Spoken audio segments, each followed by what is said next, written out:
So who are the five best free agents off the top of your head out there on the market that are still kind of, I guess, in some ways unaccounted for?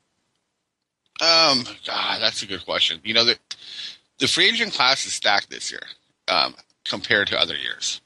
And that's simply because if you look at players that were not franchised, there are a lot of players that were franchised. And you're going to see a lot of players that are going to hit the market. DeMarcus Ware is probably going to be released within the next 3 hours. Wow.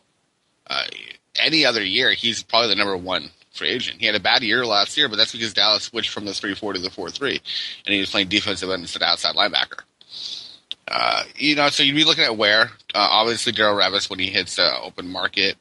Eric Decker, I would think, would be a top 5 at this point. Jimmy Graham's franchise tag, so I'm not even going to count him. Alex Mack, center from Cleveland, one of the top 2 or 3 centers in the NFL. People don't take into account center too often, but it is one of the most important positions along the offensive line, without a doubt. I'd say Jared Allen, believe it or not. I know that he had a down year in Minnesota last year, but he still has what it takes. Apparently, he might be going to the Denver Broncos, which would be a good fit for him. Yeah, that'd be a good fit. I've heard New England as well. New England truth to that. Yeah, New England can be linked to every single veteran simply because they are the Patriots, but they really don't spend the money on outside free agents. So unless Jared Allen's asking price goes down from the $67 million it is right now, he's probably not going to New England. Where it's really stacked right now is cornerbacks. You got Aqib Talib, Altron Werner, Vontae Davis, who obviously we had a report on him earlier on Sportsnot, Dominic Rodgers-Cromartie, Charles Peanut Tillman, Antonio Cromartie. And that is stacked. You have 7 or 8 number 1 caliber cornerbacks on the market. Right.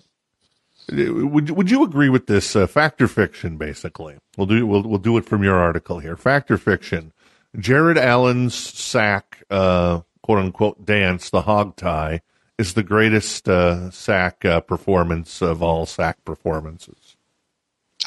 Fact. You like that? I love it. I love it too.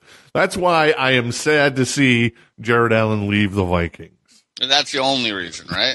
Well, he seems like a good guy. He seems like a pretty straight shooter. He's not afraid. He's almost like imagine like Ted Nugent playing the NFL. It's kind of like Ted Nugent playing the NFL. He'd be on the straight version of Brokeback Mountain. Exactly. Him and Ted Nugent do the remake of Brokeback Mountain, and there's no mountain in it. Let's just put it that way. Oh man, I'm telling you, if Ted Nugent's listening, we might get sued for slander. Oh no, Ted loves me. Because I love Ted. In how many ways? Well, no. I'm talking about the straight version of Brokeback Mountain. Hey, it's TC, everybody. Thanks for listening to this clip from the show. To hear the full show, click the link below or visit sportsnot.com/podcasts. Or here's an even better idea. You can subscribe to the show for free in iTunes or on your iPhone or iPad at sportsnot.com/iTunes.